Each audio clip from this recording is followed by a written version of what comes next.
Download the app from the App and Play Store. You're listening to the UK's biggest Asian mix. My name is Shabnam Sahi. I'm in conversation with Dr. Selva Pankaj, CEO of Regent Group, a London-based educational organisation. We're talking about our changing world on Sunrise Radio. Now, Selva, we've spoken about so many fascinating things. Yeah. This chapter is titled Miracle of Your Mind. Yeah. And you mention in this chapter how most of us use only 10% of what our brain or what our mind is capable of doing. Yeah. It's our mind. And I think sometimes we mix the brain and the mind. It is the mind. It is the mind, yes. So you say how it is absolutely fascinating if we could get our mind to work at optimum capacity. That's right. Why don't we do it? Why is it that most people only utilize 10% of their mind? I think before we on the 10%, there's two parts of the mind, as we always said. One is the conscious mind, and the other one the subconscious mind. I think the conscious mind, we are piling the books, so that bit is working in terms of from the senses. We are piling the books, and that piece is fine. The challenge is on the subconscious mind. That's where we haven't really done any work yet. So that's where you have got your imagination, your intuition, your will, the reasoning, and all of those areas is what I think that we need to be working with. And Einstein put that so nicely. He said, we have got so many skills we have got within the subconscious mind, and he talks about we've forgotten the God who has given that, and when we are serving the servant, he talks about it. So I think that's the piece which we need to develop, and that's the piece which is a small percentage, because the educational system doesn't go into that. It's on the conscious mind, and that's what we are referring to here. Now, you mentioned how successful people are those who are people who learn how to solve their problems. They're not people who don't have problems, but they work out a way around it, and they know how to solve that particular problem. Absolutely. I think every one of us have got problems, and I think, and then the successful people, when you read them, and they know how to solve them, and that's why they are successful.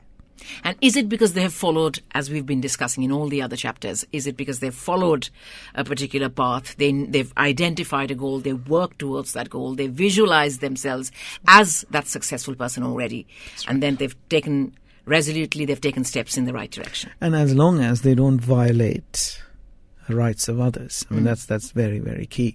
Again, it's a law of nature. And then some people, why it's not happening? Because maybe in their thoughts, feelings and action, they are violating something. When you violate, the nature doesn't give back. And then you get frustrated. Oh, I'm doing everything. I'm reading this book. I'm doing all of this. Why am I not getting the answers? Because deep down, that there might be an issue on your thoughts, feelings and action. And then that triggers a particular thing. And we call it the unfailing boomerang. And you say, why did I get that hit? Because that's what you put out. So there's another statistic here which says 92% of the average person's worries are unnecessary. Yeah, that's what the research says. Wow.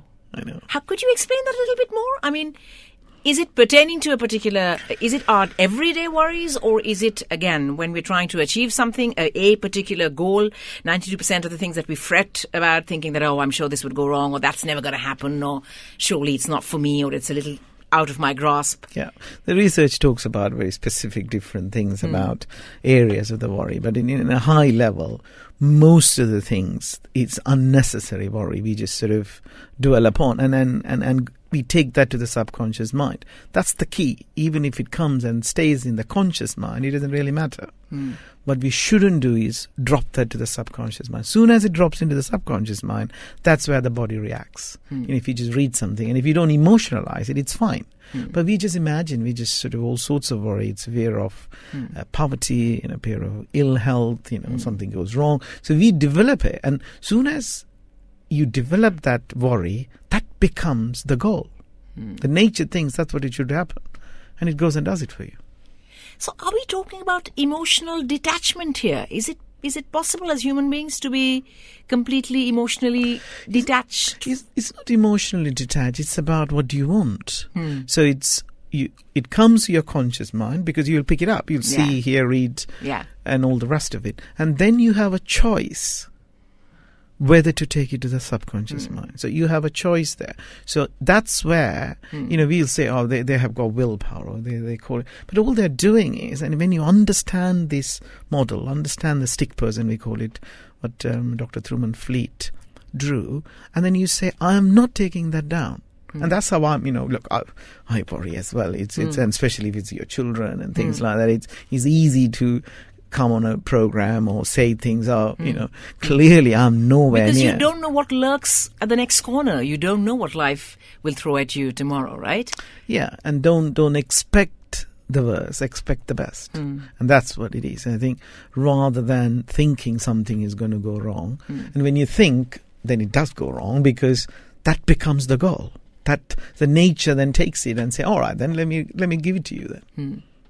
Now, considering the fact that our mind controls everything, you've also mentioned how, despite that, we rarely turn to our mind for solutions. We look elsewhere. Absolutely. I think, that's one of the best things I've learned recently, sort of going through these things. It's like, I've done this before. You ask people, what shall I do? What shall I do? And when you are in a particular situation, you ask people, all you are getting is somebody else's opinion. What do they know what do I need to do? And, it could be a problem, it could be a challenge. It's our paradigm. You pick up the phone to your friend or to your wife or to your, because what shall I do? And that person will tell a point of view. But the answer is within. And I think if you seek your answers, and the people who are successful, who just get their answers within. But that does not mean you shouldn't get advice. I think you should. And it's you got to look at all of this in context rather than out of context. Yeah. But ultimately, again, that 1% or that small percentage of people who have achieved something, the answers are within. Because as you say, no two people are living the same journey. Right? Yeah. The perspective is absolutely unique for each one of us. And that's where the intuition comes. I think the intuition is interesting, and there's a paper written on it. The intuition was given to the man when they were with the animals in the cave. When they're walking into the cave, they can't see the animal, but they can pick it up that something is there, it's going to attack. That was when we were in the cave, and now we are in the condominiums and we are in the world. Now, our fellow human beings they have their paradigms, and it's how do you pick that up? You can't see it, but some people have got that nag or that hunch or gut feel or whatever they call it. They just pick it up. Maybe this is not for me. And how do you develop it? You can develop it. Yeah, you speak about how it's important for us to set aside an hour a day, whatever hour works, whatever time of day works, and you talk about how it's important for us to write down on a piece of paper, physically do this, write down, 20 ways to improve what I'm doing towards working towards my goal. And you talk about how it's important to do it every single day, even though we may not come up with good ideas every day. We definitely won't. Yeah. And most of the ideas might just be our fears, or they just might not work. But it's important to write it down, because you say that one great idea can revolutionize a life. Absolutely. I mean, that's what happened to every creation. One simple idea change the world. I mean, Steve Jobs' one single idea would change the complete smartphone in the industry. So absolutely, so keep going, and I think you just keep on going, and again it will nudge you towards your goal. And I think but you got to know what you want, what you really really want, and once you have that in your psychic, and psychic is the Greek for mind, isn't it? And that's where the word psychic comes in. And I think then it's not the how, it's the what you want. The how will come together, and you should have the faith and understanding, and that comes through study, and the things will happen. And that's what the creative people have always done. They just keep going. They will not give up, and bang, it'll happen one day. Now, Selva, when you say something like the mind is like a muscle, the more you exercise and train and condition it, the better it will develop.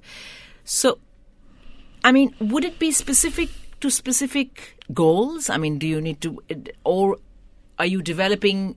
You're developing the muscle. Something that would affect everything you do in life. It's developing a muscle. It's like, there's so many muscles in our body we can develop, and like exactly mind has got its own muscles. And you just got to develop it, and then you can use it for different reasons, like we use the muscles for different reasons. So we don't have a goal why we need to be fit, but we just use it as it comes. Likewise, and if you really want to increase your awareness in your life and respond rather than react, you got to develop that mental muscles, and that's the only way to do it. And it's a long process, and it's a daily chore that you got to go through. And if you do it, then you will get there. It's no doubt about it. But it's important to understand some people have got that subconscious competence. So they develop. It's like sometimes people can play a music instrument without learning the notes. Yes. Some people have to study every day. Yeah. But over a period or look of at time, it on a piece of paper and then kind of follow the notes. Yes, and practice it every day. Yeah. But over a period of time, if you listen to both of those people playing that piece of music, you wouldn't know whether it was subconscious competence or whether they had the chore. Diligent practice. Yeah, and it could be, and the research sometimes says the person who practices more will overtake the subconscious competence because it's again it varies. And you also, again, talk about how it's very important for us to not underestimate the power of our own mind and our own abilities, not to undermine ourselves. Absolutely. I think it's Maxwell Maltz who wrote a great book called Psycho-Cybernetics, and he said our mind is like a thermostat, and if you just put it on 23 degrees, it stays at 23 degrees. And in case if someone opens the door, the cold air comes in, and the heating just comes up, you're back to 23 degrees. So it's our self-image. So if you put it at 23, you'll be always 23. If you put it at 18 degrees, you're at 18 degrees. That's your self-image. And he talks about the brain is a switching station. And we just, it's our self-image. We programmed ourselves. And it's our paradigms. The app available from the App and Play Store.